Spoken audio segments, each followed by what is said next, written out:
부처님 출가에서 열반까지, 출가제일부터 열반제일까지 우리가 행하고 있는 경건주간 그리고 정진주간을 맞이해서 부처님께서 말씀하신 열반에 대한 얘기를 같이 한번 해보고자 합니다. 쌍유타 니까야에 이렇게 질문을 합니다. 친구여, 니르바나란 무엇인가? 니르바나란 무엇인가? 욕망의 소멸, 성냄의 소멸, 그리고 어리석음의 소멸. 친구여, 그것이 바로 니르바나이다. 열반이 무엇인가? 그것은 욕망의 소멸, 성냄의 소멸, 그리고 어리석음의 소멸, 즉 탐진치 삼독의 소멸을 열반이라고 얘기를 합니다. 우리는 이제 열반이라는 이 단어에 대해서 굉장히 어렵고 무겁게 받아들입니다. 왜냐하면 열반은 마치 죽음이라는 의미로까지 확대 해석되는 오류를 범하고 있거든요. 근데 실제 열반이라고 하는 말은 가장 우리가 바라는 바이고 추구해야 할 바이고 우리가 가야 할 목적지가 바로 열반인 것입니다. 그래서 오늘 열반이란 무엇인가? 이 열반의 문제는 바로 우리 현실 속에서 한번 찾아보자.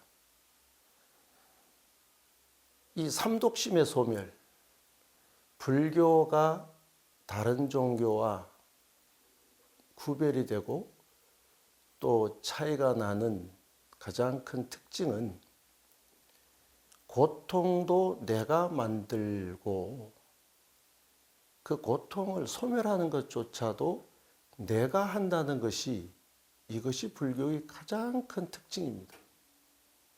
고통을 누가 주나? 안 줍니다. 스스로 만듭니다. 무엇 때문에?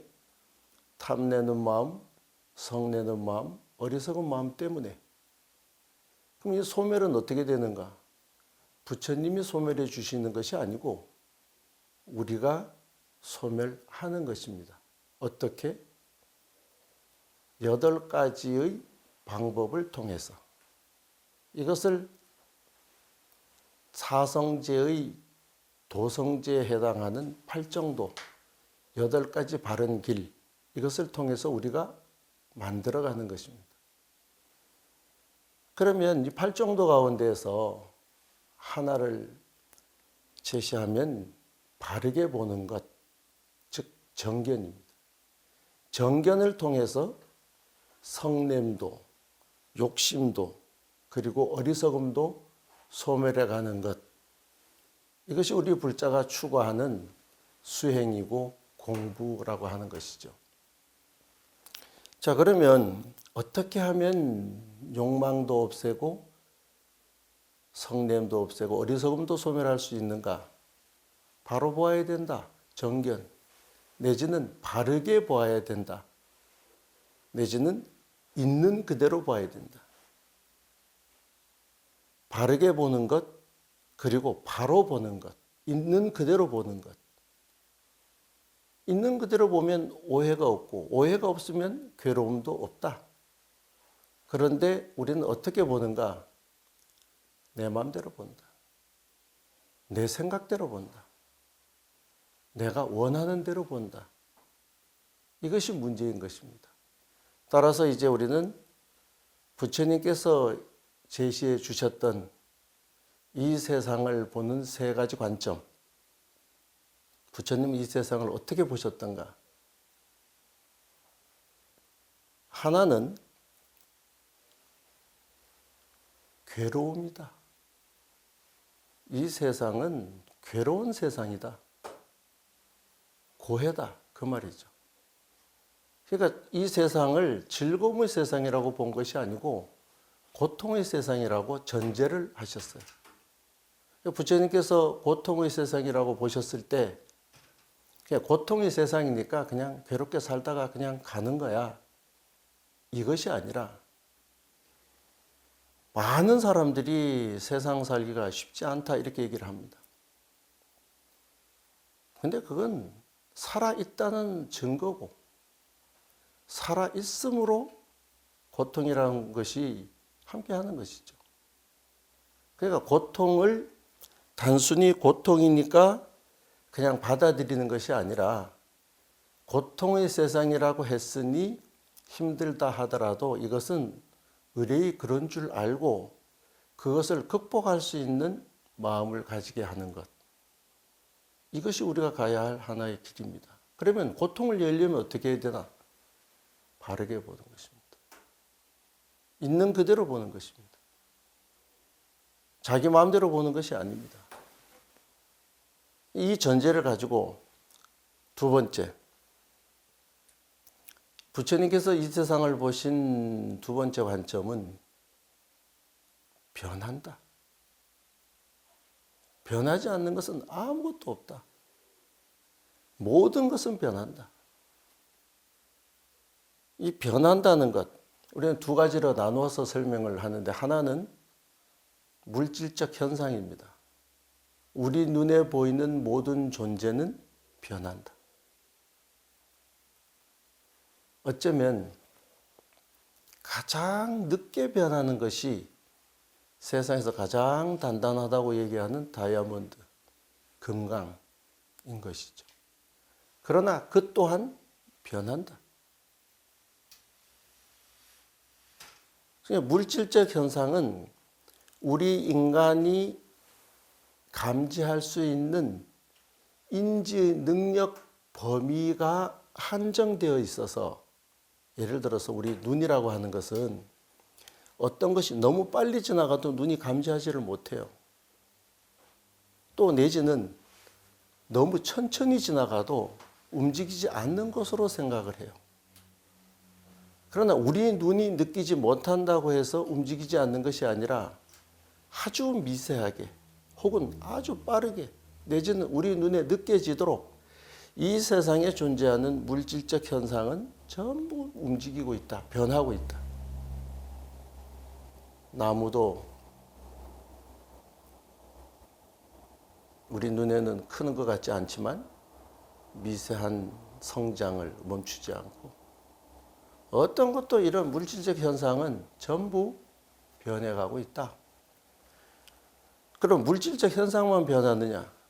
그것이 아니고 물질적 현상이 아닌 보이지 않는 마음 내지는 우리가 가지고 있는 어떤 가치, 기준 모든 것이 다 변하고 있더라. 그래서 우리가 유행이잖아요. 유행. 어느 한때 금방 유행했던 유행가가 그냥 시간이 지나가면 쓱 없어져 버리고 다른 것이 그 자리를 차지하죠. 또 하나는 가치예요. 우리 역사 속에서 조선시대 같은 경우에는 유교적 어떤 입장을 그래도 어떤 통치국으로 하면서 뭐 나라를 통치해 왔지만 또 대한민국이라고 하는 이 변화 속에서는 우리의 가치는 또 다양성을 가지고 지나가고 있거든요. 그러니까 우리가 지금까지 가지고 있던 모든 생각들이 전부 변하더라. 개인의 어떤 삶으로 돌아와 보면 우리의 몸도 매 순간 변하고 있고 우리의 생각도 모든 것이 매 순간 변하고 있더라. 변하지 않는 것은 아무것도 없더라. 어떻게 변하는가를 또 한번 봤어요. 우리가 이제 인연이라는 말을 하죠. 인연이라는 말을 하는데 인이라는 말이 있고 연이라는 말이 두 가지 합성을 하고 보면 돼요. 그럼 인이라는 것이 뭐냐? 만약에 예를 들어서 하나의 콩이 있다. 이제 이 콩은 하나의 인이겠죠. 이 콩을 심어서 농사를 지으면 콩을 하나를 심었는데 결과적으로는 뭐 적게는 열알, 많게는 백알 어떤 결과가 나오겠죠.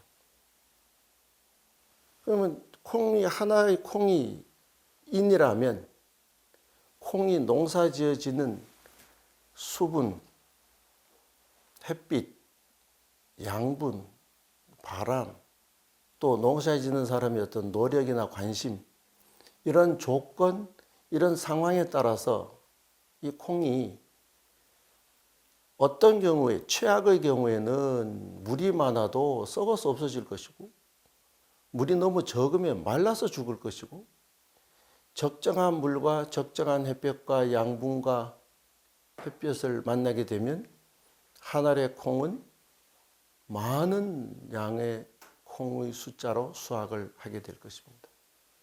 이게 인 플러스 연이라고 하는 것이에요. 그러니까 인은 콩이라면 연은 조건들이죠. 상황. 그러니까 우리가 이 변한다는 모든 전제를 바라보면 인과 연의 조건 속에서 연하여 일어난다. 이게 연기법이에요. 이 조건 속에서 좋은 결과로 가져가기도 하고 혹은 나쁜 결과로 가져가기도 한다. 그러면 우리가 변한다는 것은 좋은 것이냐 아니면 나쁜 것이냐? 변한다는 것은 좋은 것도 나쁜 것도 없습니다. 그냥 변한다는 사실이에요. 그런데 인이 연을 만나서 하나의 과를 가져온다고 할 때 이 과정을 가만히 보면 우리가 많은 수확을 하고자 한다면 인이라고 하는 콩도 좋아야 되겠지만 연이라고 하는 조건, 농사짓는 기법, 이게 잘 되면 좋은 곳으로 결과가 좋아지겠죠. 이 연의 조건이 좀 안 좋아지면 나쁜 결과를 우리에게 가져오게 되겠죠.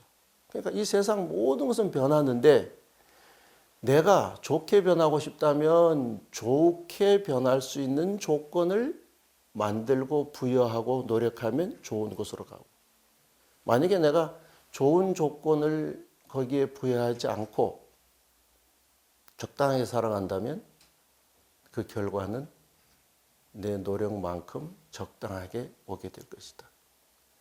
그러니까 이 세상 모든 것은 변한다는 이 극명한 사실 앞에 다만 내가 인연의 연기를 잘 관찰해서 좋은 결과로 가고 싶다면 좋은 연, 좋은 조건, 좋은 상황, 좋은 노력 이런 것을 통해서 좋은 쪽으로 결과가 나올 수 있도록 사는 것이고, 그렇지 않다면 그냥 포기하면 나쁜 결과가 오게 되는 것이겠죠. 이와 같이 부처님께서 세상을 보신 두 번째 관점은 모든 것은 변한다. 자, 세 번째 관점은 뭐냐? 모든 것은 변한다는 두 번째 관점과 연계해서 모든 것은 변하기 때문에 어떤 상황이 이것이 반드시 이것이라고 말할 수 있는 고정된 실체가 없다. 예를 들면 나의 얼굴은 어떤 모습일까? 50대에 어떤 사람이 있다고 쳐요. 50대 얼굴이 내 얼굴인가? 40대 얼굴이 내 얼굴인가? 10대 얼굴이 내 얼굴인가? 어느 것이 나의 진정한 나의 얼굴인가? 고정되어서 평생을 통해서 요게 내 얼굴이야 라고 말할 수 있는 것은 없다. 왜요? 계속 변해가니까. 근데 어떤 사람들은 이렇게 봐요. 본인의 모습을 알 수 있는 사진을 가져오라고 하면 10년 전 사진을 가져와요. 그 모습이 당신이 보기에는 보기 좋겠지. 그러나 그것이 그때의 모습이지 나의 지금 모습은 아니에요. 그러면 내 모습이라고 하는 건 지금 여기에서 통용되는 모습이에요. 그럼 여기에서 우리가 배워야 될 것은 뭐냐? 우리가 살다 보면 너무너무 기쁠 때도 있고 너무너무 슬플 때도 있어요. 너무너무 기쁠 때라고 하는 그것이 내 인생에 있어서 기쁠 때인 것이지 영원히 내 삶의 모습은 아니라는 거죠. 그럼 우리가 여기서 뭘 배워야 되느냐? 기쁠 때라고 하는 그 자체가 영원하지 않으므로 기쁠 때 내가 느꼈던 환희와 기쁨은 소중하게 간직하고 그것이 더 유지될 수 있는 노력을 해야 되는 것이고. 왜? 변하니까. 고정되어 있지 않으니까. 또 예를 들어서 어떤 사람이 실패를 해서 절망의 어떤 마음 상태가 있었다고 한다면 그 마음의 상태 또한 고정된 나의 실체가 아니기 때문에 절망하지 마라. 변한다. 내 모습이 이것이었다고 주장할 수 없다. 실패한 내 모습이 내 인생의 모습이 아니다. 노력에 따라서 좋아지는 곳으로 변해간다. 이 세 가지의 그 가르침은 사실은 제가 우리말로 풀어서 얘기를 해서 그렇지 이 말씀이에요. 부처님의 교리 가운데서 삼법인 재행무상, 재범무화, 일체계고다. 이렇게 보면 변한다, 실체가 없다, 고통이다.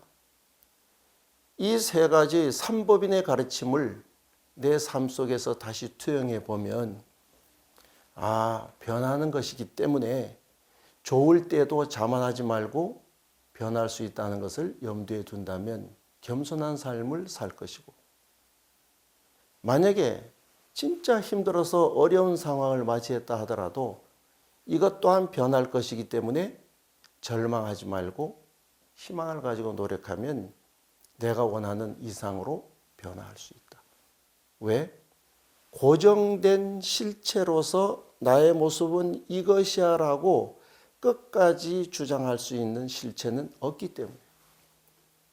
그러면 그 모습은 뭐냐?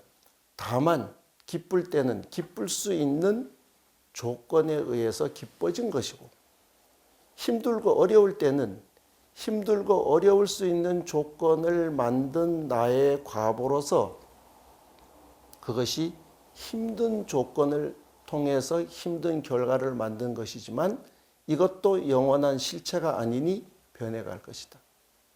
그러나 모든 것은 변한다는 재행무상과 어떤 것도 실체로서 존재하는 것은 없다는 재법무화, 그리고 이 둘을 바라보면서 무엇 때문에 고통이 생기는가? 일체계고라고 하는 고통이 생기는가? 그것은 욕망의 존재, 성냄의 존재, 어리석음의 존재로 인해서 생기는 것이다. 그러니까 쌍유타 니까에서 말했듯이 친구여, 니르바나란 무엇인가? 열반이란 무엇인가? 욕망의 소멸, 성냄의 소멸, 어리석음의 소멸. 친구여, 그것이 니르바나이다. 욕망으로서 존재하기를, 욕망으로서, 욕심으로서 어떤 것이 오래 지속되기를, 이 마음이 없다면 욕망의 소멸로 인해서 열반을 얻을 것이고, 성냄의 소멸, 어리석음의 소멸을 통해서 지혜를 증득하게 된다면 우리의 삶은 행복으로 이어지는 것입니다. 49제를 지내고 난 후에 마지막에 가면 반야용선에 위패를 태워서 극락세계로 인도한다고 합니다. 근데 반야용선이라고 하는 것은 죽음 이후에 위패가 되어서 타는 것이 아니라 지금 여기에서 내가 지혜를 얻게 될 때 그 얻은 지혜를 통해서 사바의 고통의 바다를 무난히 건너갈 수 있는 탄탄한 배를 타는 것이다. 즉 지혜를 얻음으로, 반야의 용선이라고 하는 지혜를 얻음으로 우리는 욕망의 소멸, 성냄의 소멸, 어리석음의 소멸이라고 하는 이 삼독심의 소멸을 통해서 우리는 니르바나를 얻는 것이다. 따라서 반야용서는 지금 여기에서 지혜를 얻음으로 고통의 바다를 헤쳐서 행복의 세상을 살아가는 가장 현명한 일이라는 것을 한 번 더 염두에 두게 된다면 출가해서 열반이라고 하는 이 기간 동안 우리가 열반이라는 것이 죽음 이후의 세계가 아니라 지금 여기에서 누리는 행복의 행복이라고 하는 것을 한 번 더 염두에 두면서 내 삶은 얼마나 탐진치 삼독심으로부터 자유로운가를 살펴보는 그런 시간이 되었으면 좋겠습니다. 감사합니다.